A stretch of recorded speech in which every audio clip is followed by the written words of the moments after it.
这一场梦境实在是太贴近真实了，无论体感和触感皆是如此。苏无忌和江婉星食髓之味，无比热烈，都恨不得用最激烈的动作来抒发自己的感情。这一场位于东非的狂野之吻，似乎在彼此的身上各处都留下了痕迹。眼看着这一场梦之交响曲就要到了最高声部，似乎有一道灵光划过脑海，苏无忌莫名打了个寒战，忽然醒了过来。他一睁开眼睛，映入眼帘的是那张年轻又立体的面庞。这居然不是江婉星的脸，而是康妮的。这个南非白人姑娘的眼睛里此时满是迷离之色，似乎有水光要流淌出来。两人的贴身衣服全都洗了没干，本来都是围着浴巾睡觉的，可现在浴巾已经散开在了床上。我去！苏无忌的手还放在对方的胸口呢，惊醒之后本能地伸手一推，这一下用的力道可着实不小。小康妮被推得翻了一个跟头，直接摔到了床下面。苏无忌这都还没提上裤子呢，就已经立刻翻脸不认人了。饶是康妮身上的肉比较紧实，这一下也摔得有点疼，后脑勺跟地面磕了一下，让他的脑子也彻底清醒过来了。本来他从后面轻轻抱着苏无忌，很快就进入了梦乡，可不知道究竟是由于人生中第一次和男人这么睡觉，还是由于身体先于心理产生了某种本能的反馈，以至于做了一个无比真实的梦。梦里的主角居然就是苏无忌，好像是自己先亲他的。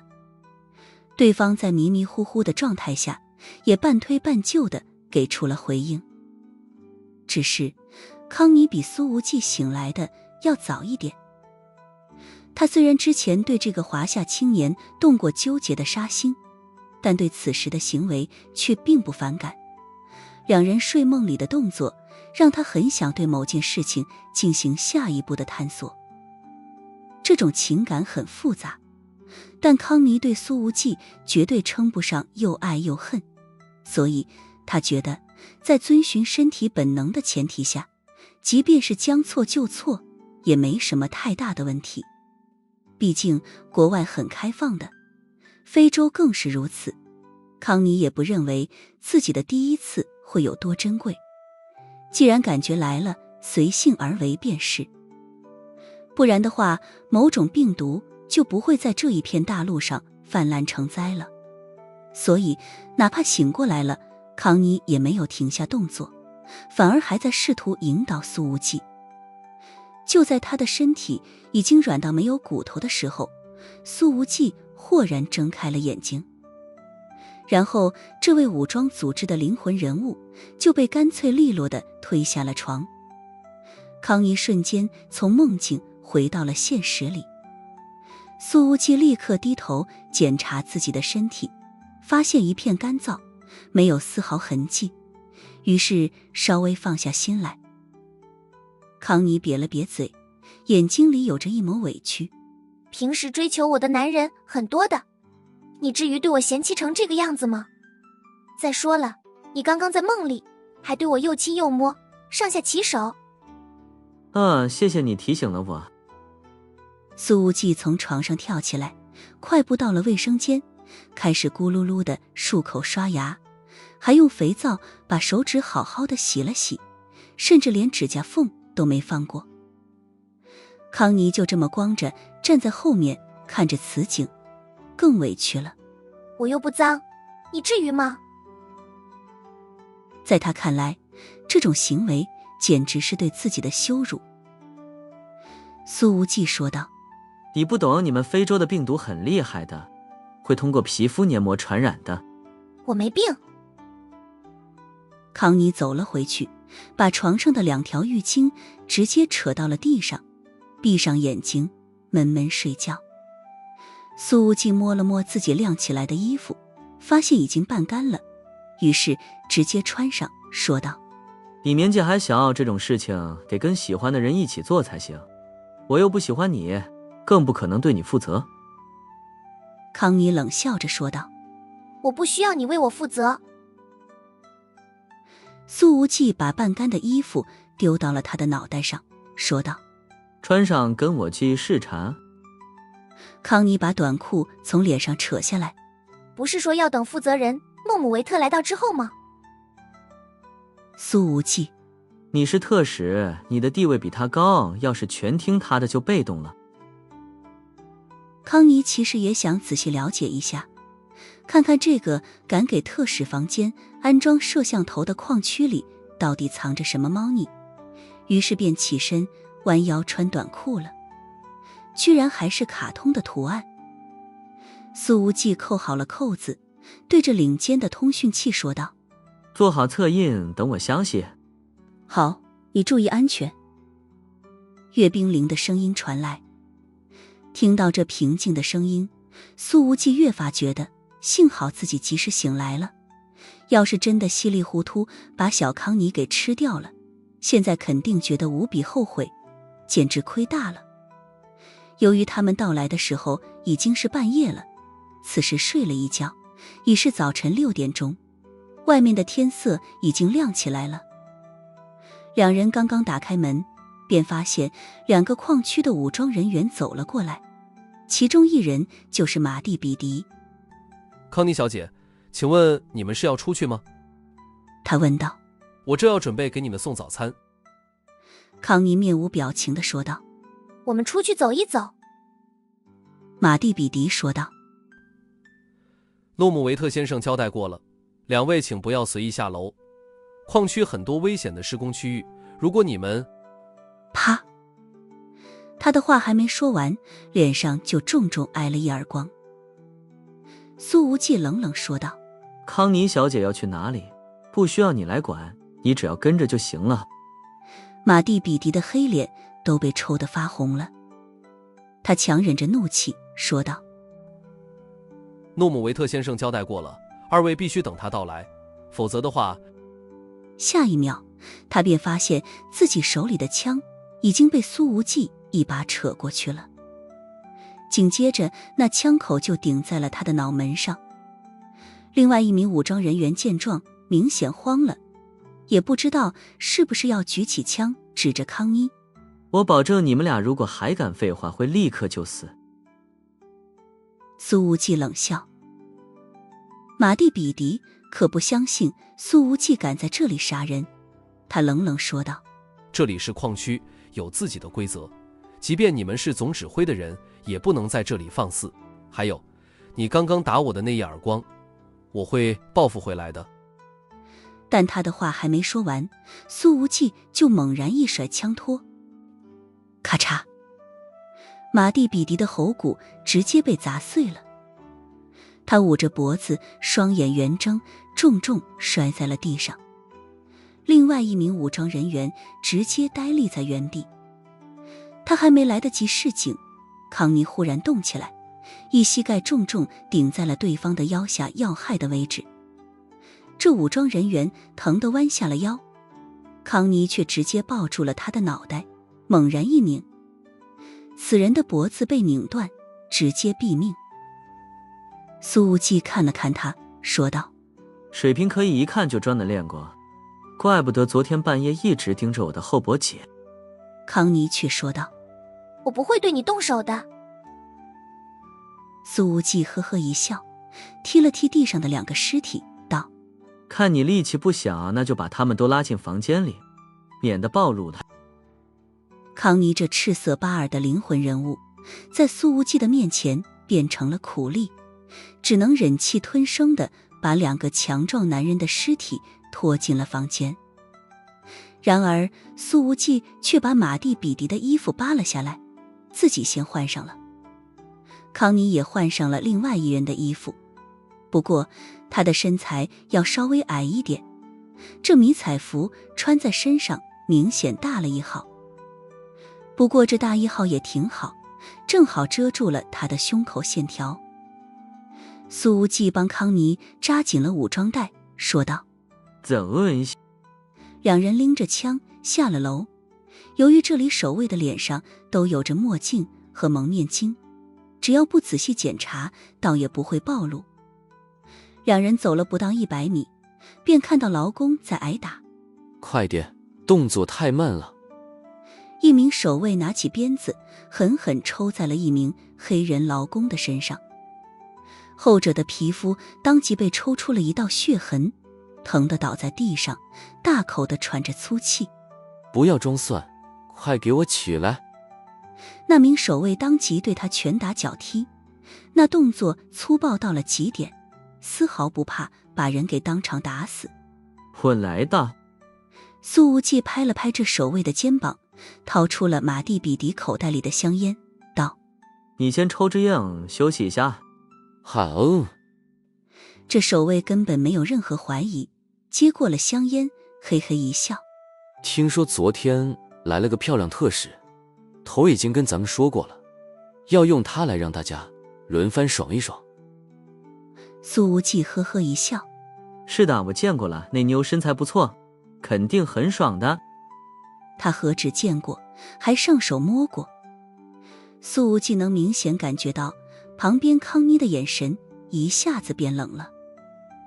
显然这几个小时的经历已经给这个自以为很有脑子的女孩深深上了一课。这个守卫抽着烟走到了一边坐下休息，而苏无忌则是一把拎起了那个被打的劳工，抬脚一踹，踹得后者滚出了好几米，连续几脚就将这劳工踹到了没人的角落里。这几下看似很重，但基本上都是用的推力，并不会让对方的伤势再加重。我问你，苏无忌递给那劳工一瓶水，蹲下身子问道：“这里有没有华夏人？说出来，我就能帮你离开这里。”这黑人劳工诧异地看了一眼苏无忌，说道：“怎么回事？你怎么也要找华夏人？”苏无忌的眼睛眯了一下，顿时警惕了起来。什么叫也要找？还有谁在找华夏人？这黑人劳工说道：“也是穿着你们这种衣服的人，在10分钟前刚刚问过我。”苏无忌立刻问道：“知不知道他长得是什么样子？”有墨镜和蒙面巾，看不出来具体模样。这劳工的声音明显有些虚弱。康妮在一旁听着，本能地感觉到后背有点发凉。你知道华夏人在哪里？苏无忌问道。4号矿坑。这劳工说道：“我在这里熬了好几年，就见过这么一个华夏人。”而这时候，外面忽然传来了尖锐的哨响，广播里的喊声随之响起：“集合，停止施工，全员集合。”这黑人劳工叹了一声，眼神里满是认命的神色，有气无力地说道：“每次集合都要死人。”苏无忌说道：“为什么集合会死人？”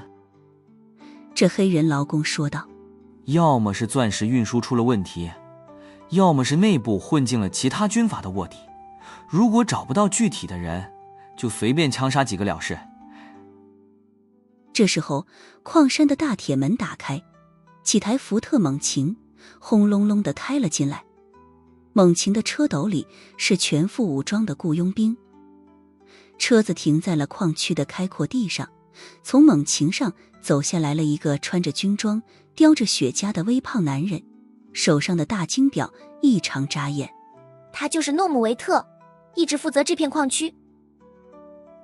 康妮冷冷说道：“这么贵的表戴在身上，看来平时往自己口袋里捞了不少。”很快，所有劳工便被集合了起来，站成了2排。可是苏无忌却并没有从中找到任何一个华夏面孔，这让他的心狠狠一沉。一名武装人员数了数人数，说道：“还少一人，6、7号去哪里了？”苏无忌立刻喊道：“我去长。”等等，诺姆维特走过来，他的目光从所有守卫的脸上扫过，道：你们把墨镜和蒙面巾全部摘下来。少了的那个6、7号劳工，应该就是那张华夏面孔了。此时，这一片矿区的负责人诺姆维特要所有守卫解开蒙面巾，而还有一个神秘来客，或许正混在守卫的队伍里，怀着和苏无忌同样的目的。诺姆维特的眼光透着锐利，看起来并不是那种只知道捞钱的草包。他大声吼道：都愣着干什么？都快点摘下墨镜！他身后的8名保镖已经把枪口对准了矿区守卫。至于被集合在一起的劳工们，对这一场冲突似乎都没有太多的兴趣。他们一个个面黄肌瘦，眼神涣散，身上伤痕遍布，有几个人明显身体素质已经差到了极点，连站立都有些困难，早已被生活折磨到麻木了。在这里，每隔几天就会有1名劳工死亡，但还是有源源不断的打工者被骗进来。他们怀揣着挖钻石致富的梦想，可等待着他们的却是永生的暗无天日。大部分守卫都摘下了墨镜和蒙面巾，但苏无忌和康妮却迟迟未动。保持不动的还有另外一人，这家伙比较倒霉，恰巧站在诺姆维特的对面。你为什么不摘掉面罩？诺姆维特一边微笑着问道，一边拔出了腰间的军刀，脸上透着些许残忍的味道。而那个蒙面的家伙仍旧把双手背在后面，一动不动，始终一言不发。你不想摘掉蒙面巾，那我来帮你摘。诺姆维特说着，拿起军刀就要挑开这个武装分子的面罩。而这武装分子忽然哈哈一笑，声音极大，这笑声瞬间分散了所有人的警惕心。大家都本能地在想，这货是在发什么神经？可是这时候，他的手陡然从身后挥了出来，手里握着一把和诺姆维特同款的格斗军刀。这军刀狠狠划向了后者的脖颈。而诺姆维特虽然身形微胖，可身手居然极为敏捷矫健，直接把手里的军刀竖在了侧脸位置，险之又险，挡住了这一击。2把军刀交错，竟迸发出刺目的火星。诺姆维特趁此机会迅速翻身朝着后面退去。开枪！开枪！他还没等自己站定身形，便立即大吼道：砰砰砰！枪声骤然响起来了。然而倒下的却是诺姆维特所带来的那些保镖。苏无忌已经提前扣下了扳机，手里的突击步枪横扫一大片。而康妮的战术素养居然也是极好，他拔出腰间的冲锋枪，对着旁边的守卫们开始了连射。这一下，2人联手，当场放倒了10来个人，直接把诺姆维特一方给打得哑火了。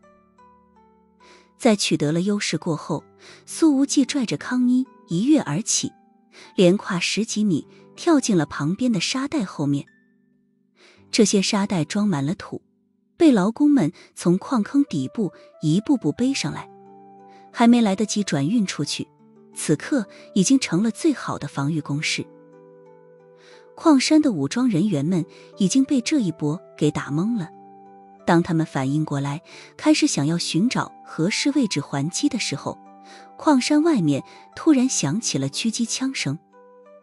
岳冰凌和邵永阳所带领的特别行动组已经出手了，场间的守卫接连被几百米开外的狙击枪子弹撂倒在地。诺姆维特也懵逼了，他完全没想到场面竟然会突然失控到这种程度。据他所得到的消息，守卫里混进了一个外人，没想到居然是3个。他本想解决了这个奸细之后再去对付康妮，可现在外围也来了进攻者，局面已经完全超出了诺姆维特的预料了。还击，给我还击！他躲在沙袋后面大吼道。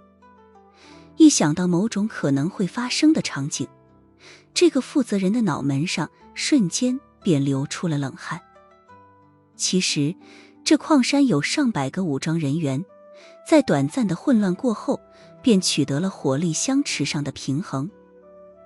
但苏无忌并没有继续参与攻击，既然阅兵营已经开火了，那么烈焰大队的2支10人小队应该也准备突击了，强攻的事情交给他们便好。你在这里待着。苏无忌对康妮丢下了一句，随后转身向后，一个箭步跃出，连续几大步便直接跳进了4号矿坑之中。康妮见状，一咬牙，连续就地翻滚，也滚进了这个大型矿坑里。这矿坑的面积不小，深度更是惊人，居然达到了70-80米，简直接近一栋近30层的高楼。苏无忌沿着环形的坑道一路急冲而下，而康妮的速度就远远不如了。他在后面着急地喊道：“等等我！”苏无忌根本不搭理他，几个起落之后就直接冲到了坑底。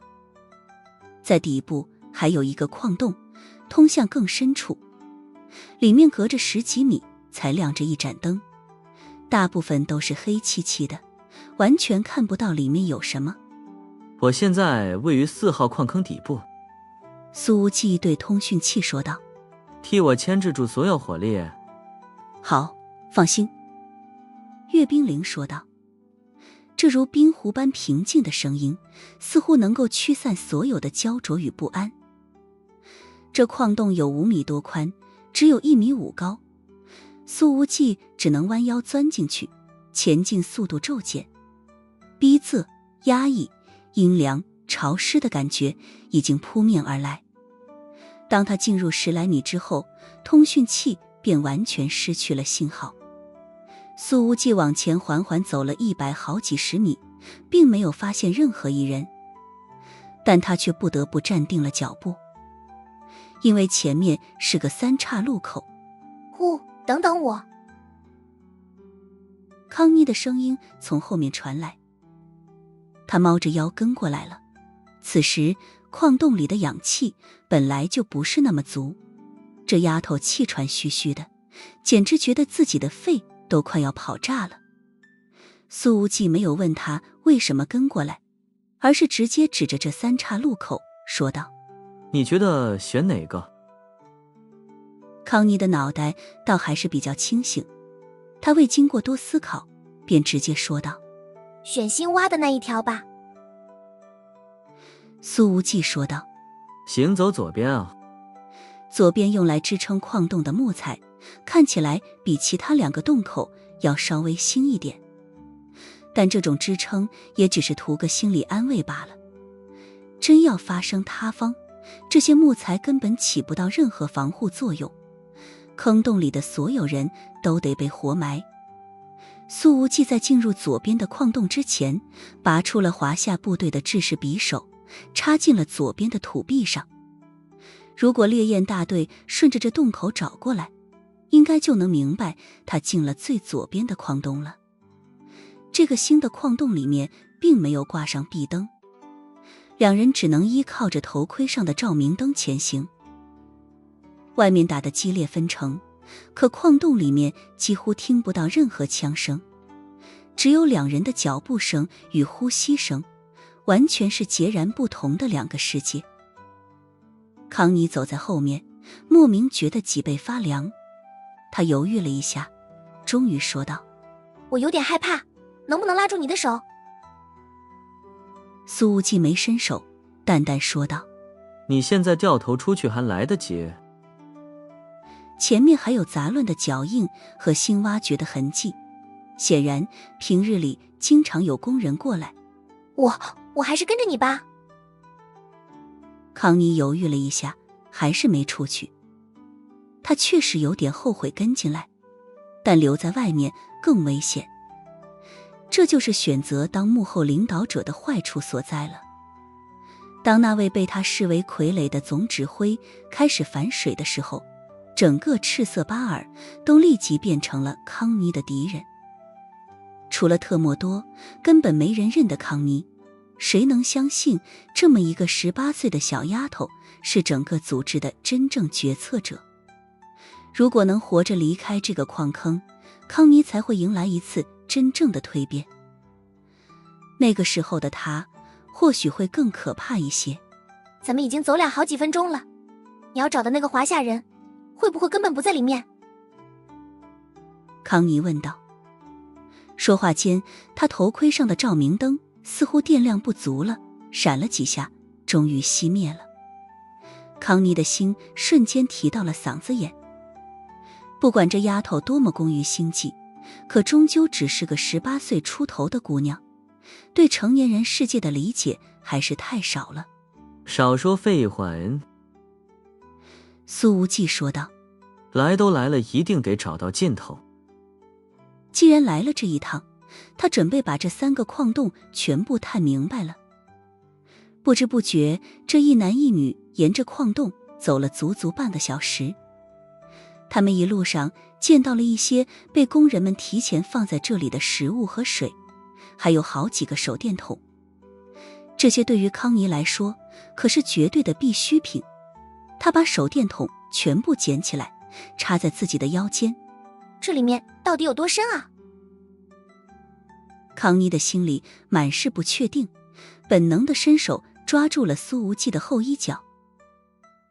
苏无忌说道：应该快要到尽头了，你要是害怕可以走在前面。康妮还是拒绝了，忍着头皮发麻的感觉。那还是算了吧，前面比后面更吓人。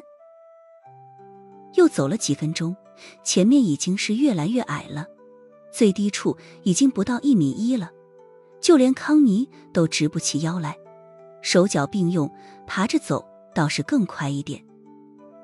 苏无忌能感觉到，这矿洞并不是直的，而是一个向左侧撇的弯道。他们越往深处走，距离中间的那条矿洞就越来越远。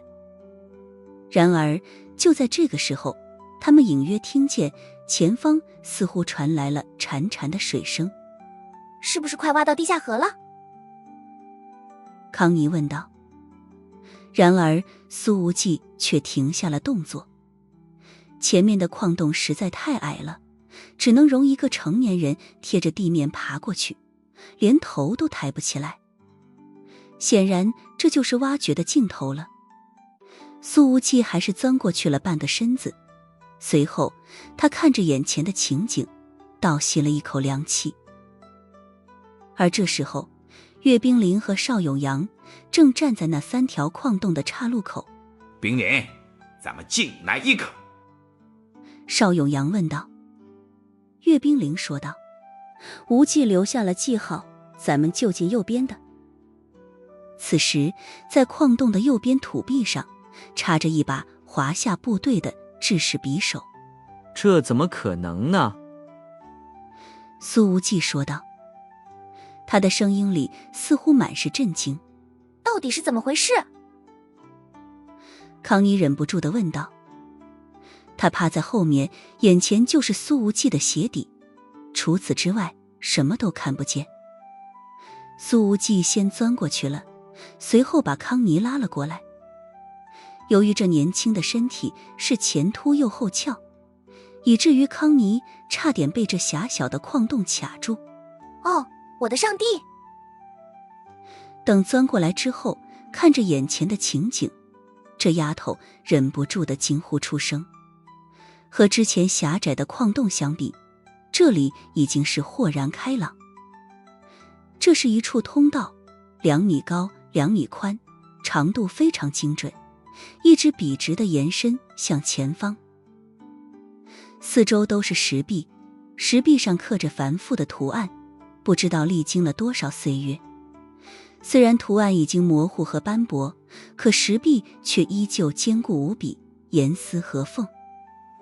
不过一钻到这里，空气中的湿度明显加重了一些，地面上长着一层薄薄的青苔，脚底有些打滑。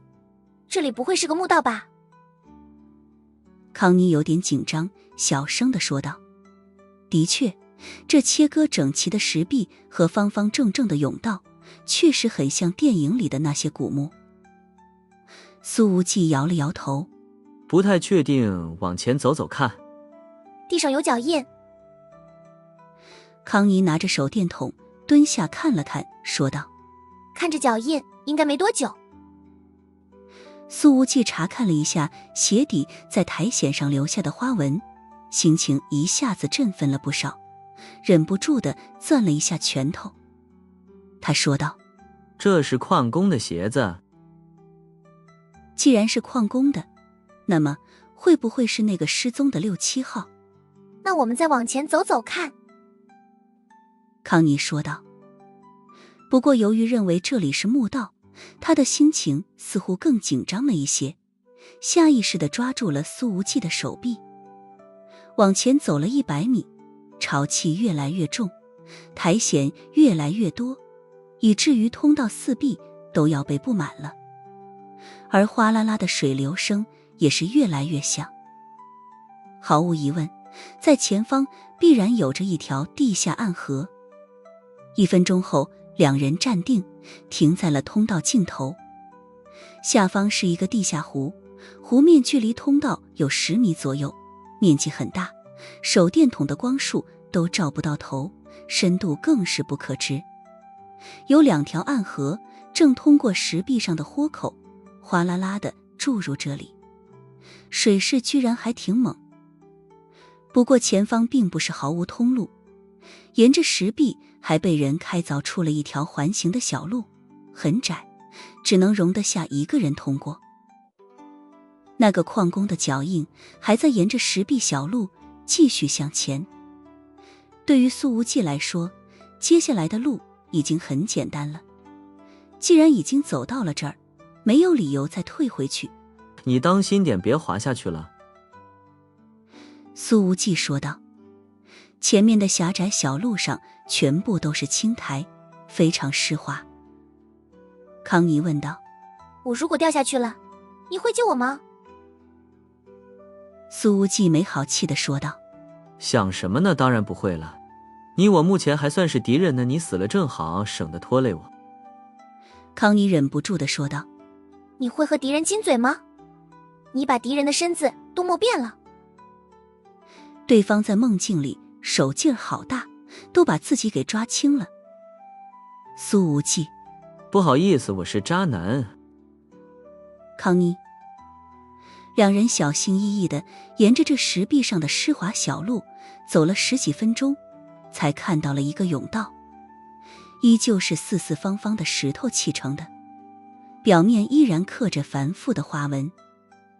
由于时间相隔太久了，加上很多花纹都被苔藓覆盖，变得很不清楚，苏无忌不太能看得懂。不过他大概能猜测出来，这上面所画的应该是一种古老的祭祀仪式。脚印还在继续向前，或许在那位逃走的矿工眼中，只有不断向前才是唯一的生路。然而这一次，康妮却稍稍停下了脚步。他用手电筒仔细看了看几块石砖表面的花纹，有些不确定地说道：这里难道是努比亚文明的遗迹？苏无忌的眉头一皱，说道：什么？我怎么没听说过？康妮说道：我大学就是学考古和历史的。努比亚文明又名库什王国，是非洲最早的文明之二。另外一个与之同时期的就是古埃及文明，但库什王国在最强盛时期甚至统治过古埃及。停顿了一下，他又凑近看了看其他的砖面，道：你看这一幅图，应该就是在冶铁。库什王国的冶铁技术一直很发达。苏无忌说道：现在看来，带着你倒不是一无是处。康妮接着说道：你看看这儿，这里应该就是至今未能破译的库什文字。最早的时期，库什是用的古埃及象形文字，后来建立了历史上第一个黑人帝国之后，发展出了自己的文字。只是后来受到了阿克苏姆帝国的军事打击，这个库什文明也就戛然而止了。苏无忌指了指几块石砖的雕刻痕迹，说道：你看看这是在干什么，杀人吗？这是好几块大砖拼出的一整幅画面，画的是一个人躺在桌子上，另外一个站着的盔甲勇士正拿着刀往躺着的那人身上砍去。康妮仔细地看了看这幅图，回想了一下自己从导师那里听来的知识，随后说道：我想这应该是活人祭祀。活人祭祀？苏无忌的眉毛一挑，就是杀人，然后把他们的尸体丢进冶铁炉里。康妮说道：对于这些库什人来说，钢铁就是这么炼成的。这个时期的绘画和雕刻水平还很简单，但康妮又是发出了一声惊呼，捂着嘴巴，眼睛里满是难以置信。苏无忌问道：一惊一乍的，你怎么了？康妮指着这幅画说道：你看，这画面里所有人物的双脚都不是朝向同一个侧面方向的，反而有正面也有侧面。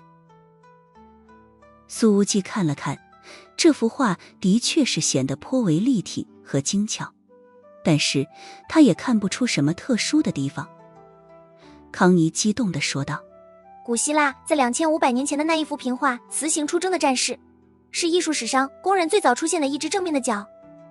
可现在这个通道里的所有石壁雕刻都是如此，起码比那一幅平画早了1000年。这个消息若是传出去，怕是要震撼整个世界。苏无忌摇了摇头，他其实对艺术史方面的新发现并不感兴趣。康妮在看石壁的雕刻，他则是在仔细查看着地面上的脚印。随后康妮有点遗憾地说道：要是我的导师在这里就好了，他是研究古非洲各个文明的专家，见到这些石刻，他一定会激动地晕过去的。苏无忌懒得听这个大学生讲他的导师，于是说道：好了，我们可以继续前进了。这里8成是个失落的帝国遗址，也有可能是某位国王的隐秘墓葬。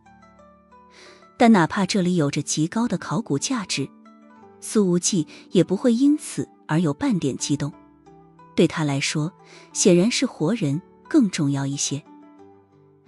但旁边的康妮此时已经彻底变成了一个考古专业的大学生了，脏兮兮的小脸上明显带着明显的兴奋之意，和之前自作聪明的武装组织隐形大佬形象截然不同。两人又走了几分钟，终于来到了一处空旷的空间里。苏无忌的眼睛都瞪圆了。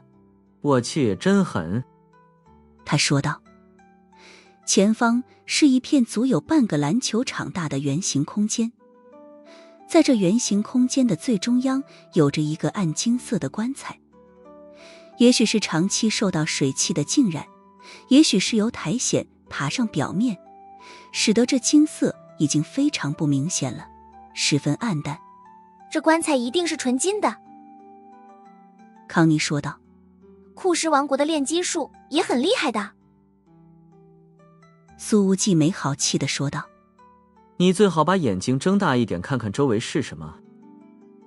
康妮看了看，随后惊呼道：我的天！在黄金棺材的周围，在苏无忌和康妮所站立的位置前方，密密麻麻全部都是头骨。不，确切地说，是整个人体的骨架摞成一堆，上面再架着头骨。每一堆骨头曾经就是一个活生生的人。由于头骨所处的位置低于脚面，所以康妮之前并未看到。可当他看到了之后，已经控制不住地感觉到头皮发麻了。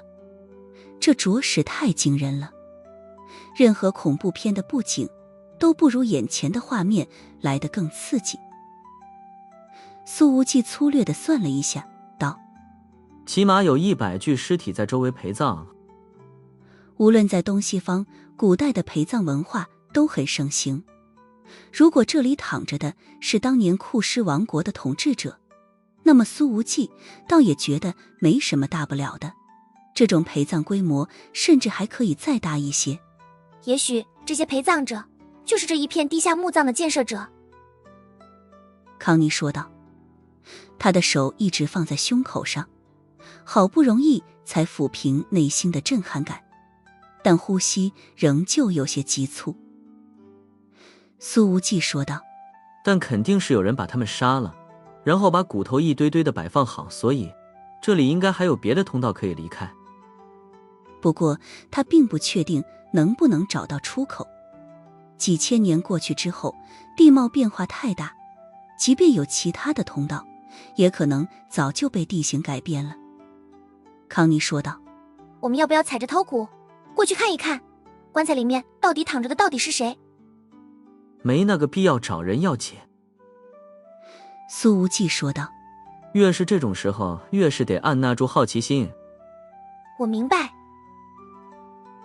康妮点点头，他的胆子不大，看到这些密密麻麻的人骨，忍不住地打了个寒战，兴奋的情绪立刻退却了不少，不禁抓紧了苏无忌的手臂，似乎是在给自己打气。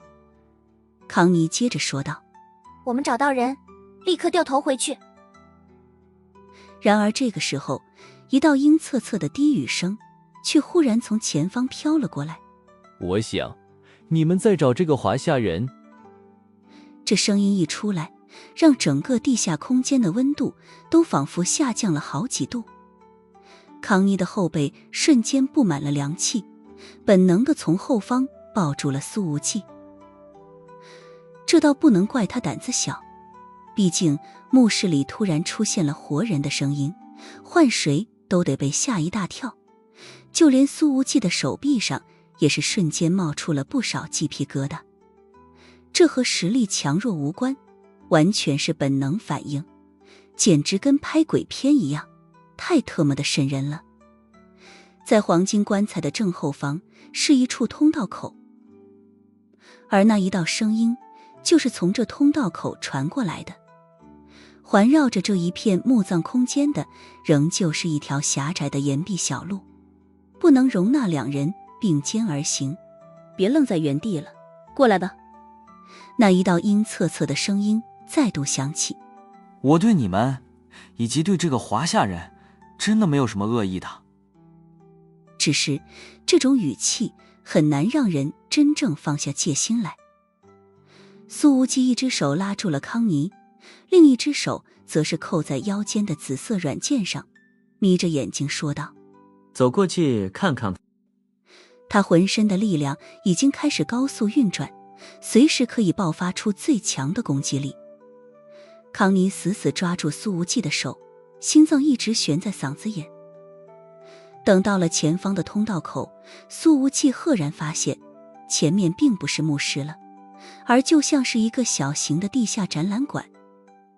这一片实质的展览馆面积起码有2个篮球场这么大，摆放着一个个1米见方的石桌，桌面上则是放着各式铁器、金器以及玉器。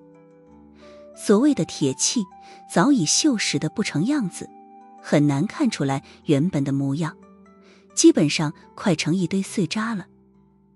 想都不用想，这些东西肯定是那个库尸王国留下来的。如果问世的话，这石桌上的每一样东西都是价值连城。让苏无忌意外的是，在这展览馆的另外一端的通道口有着一处光源，那似乎是矿工帽子上的头灯。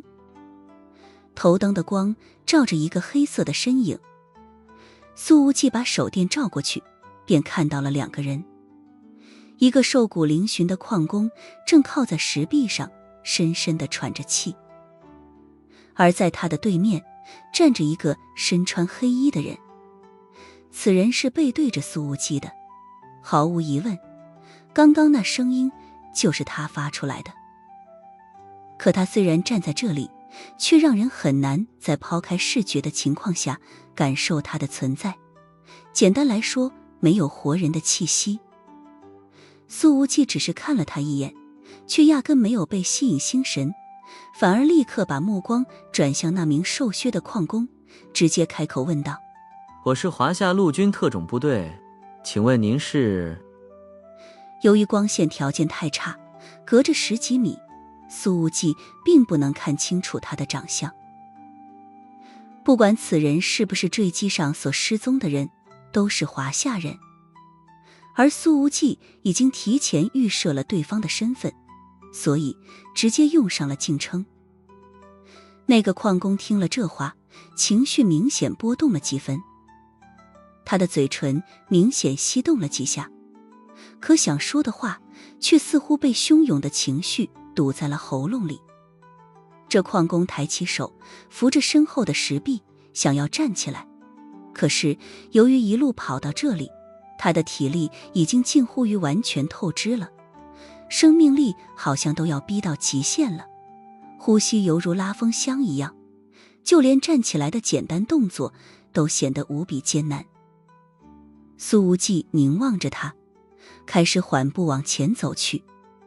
康妮稍稍迟疑了半秒钟，然后继续紧紧攥着他的手，跟着往前走。越是往前，那个黑衣人给他所带来的无形压迫感和恐惧感就越发明显。这个18岁的南非姑娘，此刻在逼近着胆量的承受极限，就连牙关都开始控制不住的发颤。当成年人的世界开始对她露出獠牙，这个自诩为很聪明的女孩便选择彻底蜷缩在了那个华夏青年的身后。但是那位身上没有多少活人气息的黑衣人始终都没有讲话，似乎在把时间留给苏无忌和那个华夏矿工。缓了半分钟，那个华夏矿工才喘着粗气说道：我是首都军区第1集团军第1师师属装甲侦察营副营长少校李斌良，曾担任过江司令的警卫员。说完这句话，他眼角的泪水已经无法控制地流出来了。在那架专机上，身为少校的李斌良应该是军衔最低的了，可是江秉辰却仍旧愿意带上他出国考察，提携培养之意显然极为明显。可惜命运不可预测，近7年的时间，把这个曾经前途无量的青年校官变成了一个沧桑的中年，皮包骨头，生命之火摇摇欲坠。苏无忌立刻立正，敬了个礼，喉咙滚动，声音微颤：太好了，李营长，我已经找到了邱国栋主任和方兰双阿姨，您是第3人。听了这句话，李冰凉的眼泪更加汹涌。嫂子还活着，太好了，太好了。苏无忌问道：您有江司令的消息吗？李冰凉说道：江司令，我一直以为江司令被关在这里面，所以一直在寻找机会往深处探。苏无忌的眼睛豁然大放金芒。您见过江司令？他还活着吗？如果能找回江秉辰，苏无忌简直不敢想象江晚星届时会是怎样的心情。李冰凉说道：见过，我见过。苏无忌的心脏陡然一紧，无穷的希望之光在他的眼睛里亮起来。李冰凉说道：之前我被押送到这里当劳工，过了大概半年，看到江司令从一台车上下来，被带进了这个4号矿坑里。我在1年后才轮到进入这个矿坑干活，这几年探遍了所有的坑洞，却始终没有再见到老首长。李营长放心，剩下的事情请交给我。苏无忌很认真地说道：我一定会找到江司令，找到所有人，把他们都带回来。李冰凉重重点头，本来已经缺水的身体仍旧在持续不断地流着泪。这个青年的话给他带来了一种极强的幸福力。太好了，我这些年的坚持没有白费，没有白费。李冰凉哽咽地说道。那个黑衣人此时终于缓缓转过身来了，他的目光落在苏无忌的身上，打量着这个年轻男人。虽然看不清楚他的眼神，但康妮能够觉察到他对苏无忌明显很感兴趣。这个黑衣人的面庞笼罩在阴影里，完全看不清楚到底有着怎样的表情。这位前辈，我想带我的这位同胞离开，可以吗？苏无忌直视着这个黑衣人那被阴影笼罩的脸，问道：你来到这里之后，始终在跟他讲话，这让我有点不开心。这个黑衣人开口说道：所以，你要想办法让我开心，你们才能离开。这语气里透着玩味，甚至有点变态，让人很难把这当成正经话。苏无忌说道：好，我们该怎么做才能让前辈你开心呢？难道说你要杀了我们？眼前的一切都透着强烈的诡异。苏无忌知道，只有迅速离开才是最明智的选择，越是拖延，越是夜长梦多。苏无忌虽然没有证据，但是他敢肯定，这一切的背后一定有一只无形的手在翻云覆雨。放心，我不会杀你们的。我被关在这里这么久了，好不容易见到了几个大活人，得让你们好好陪陪我才行。这个男人说道。他的华夏语还算标准，但有些翘舌音还是暴露了他西方人的身份。被关在这里。苏无忌敏锐地捕捉到了对方的用词，立刻问道。眼前的黑衣人给他带来了一种深不可测的感觉，这种感觉苏无忌只在自己的师父师母身上看到过。拥有这种实力，谁能把他关在这儿？这不是你们该关心的事情。这黑衣人说道。你们应该关心的是，只有把我哄开心了，我才能给你们指明离去的路。好吧，我们到底需要怎么做？请前辈明示。苏无忌问道。黑衣人的身形微转，看向了康妮，这目光如冰，像是能透视一般。康妮瞬间觉得自己里里外外都被看透了，他立刻猜到了对方想干什么，忍不住地打了个哆嗦。他宁愿像昨晚那样和苏无忌睡100次觉，也不想被这古墓里的神秘男人碰一下。对方的身上连半点活人气息都没有，说不定是个木乃伊呢。让他陪我。黑衣人说道。没必要。苏无忌淡淡说道。前辈可以换一种方式，何必欺负小女生？这倒不是他与康妮有多深的战友情，着实是他不想看到一个姑娘在自己面前被凌辱。康妮抬头看了苏无忌一眼，眼底有着诧异。其实双方真的算不上是朋友，对方此时也没必要为了他而站出来。可这个华夏青年还是选择挡在了前面。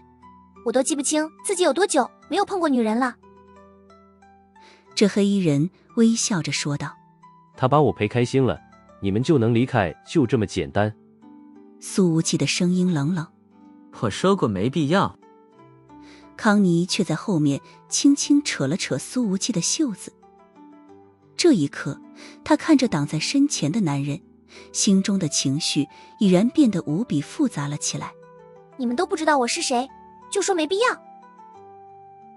这黑衣人微笑道。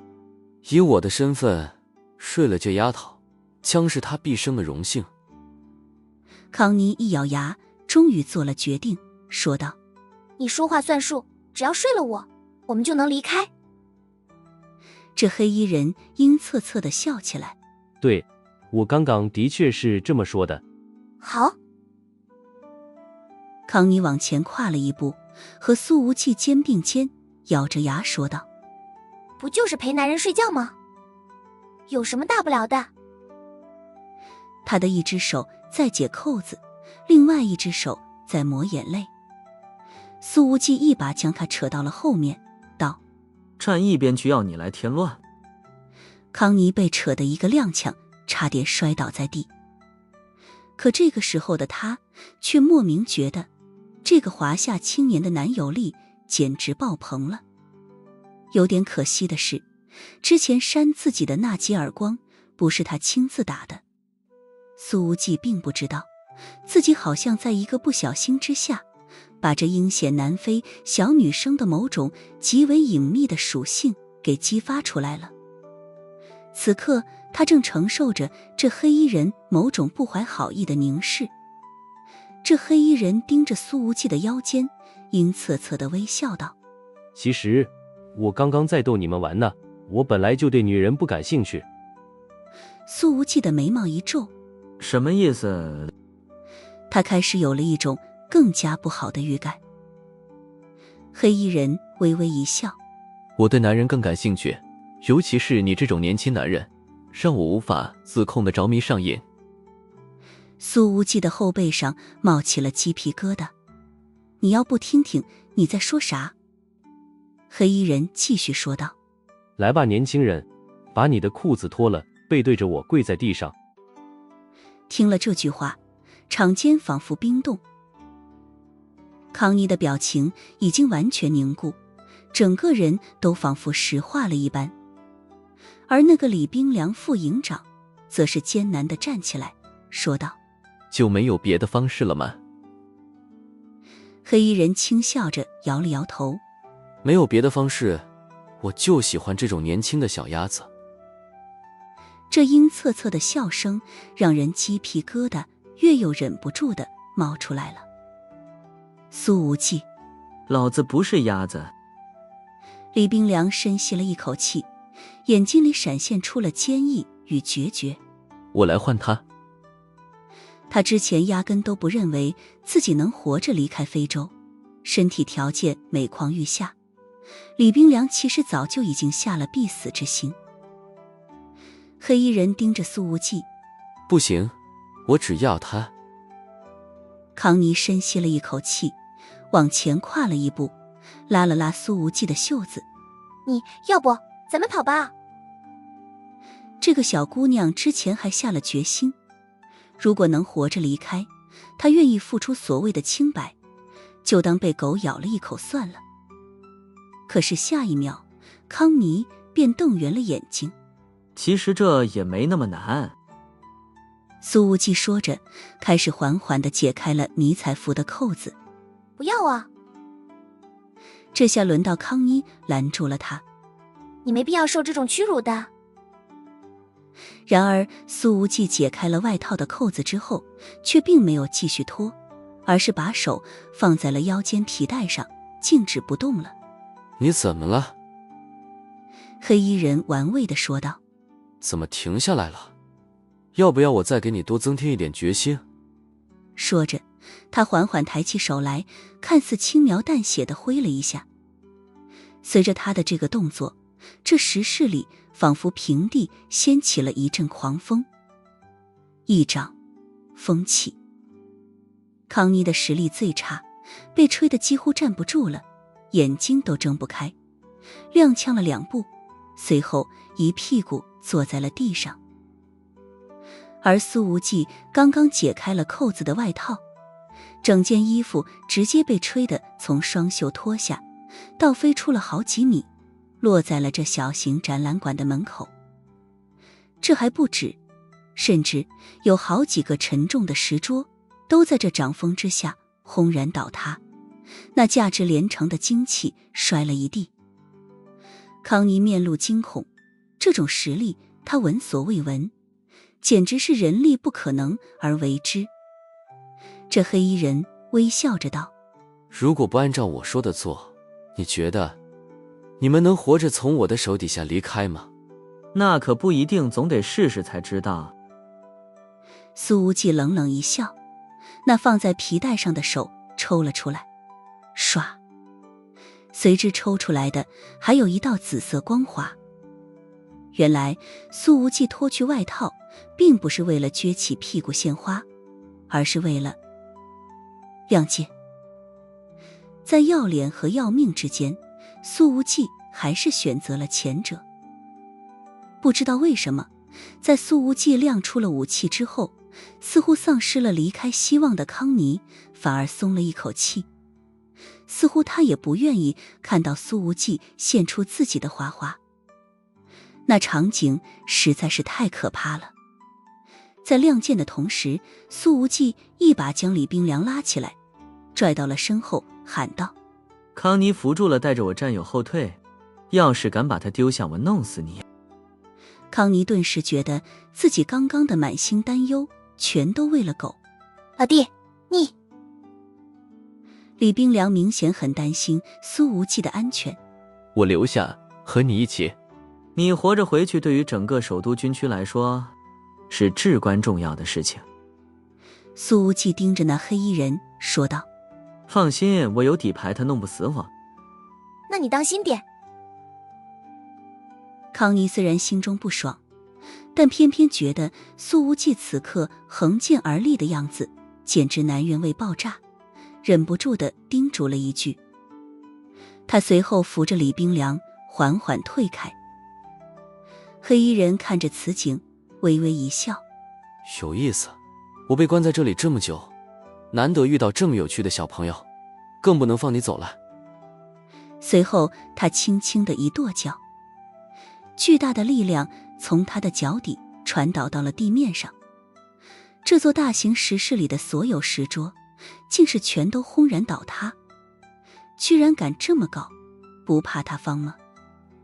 苏无忌也是一跺脚，直接反向消弭了这一股力量，不然他绝对能被震得撞上屋顶。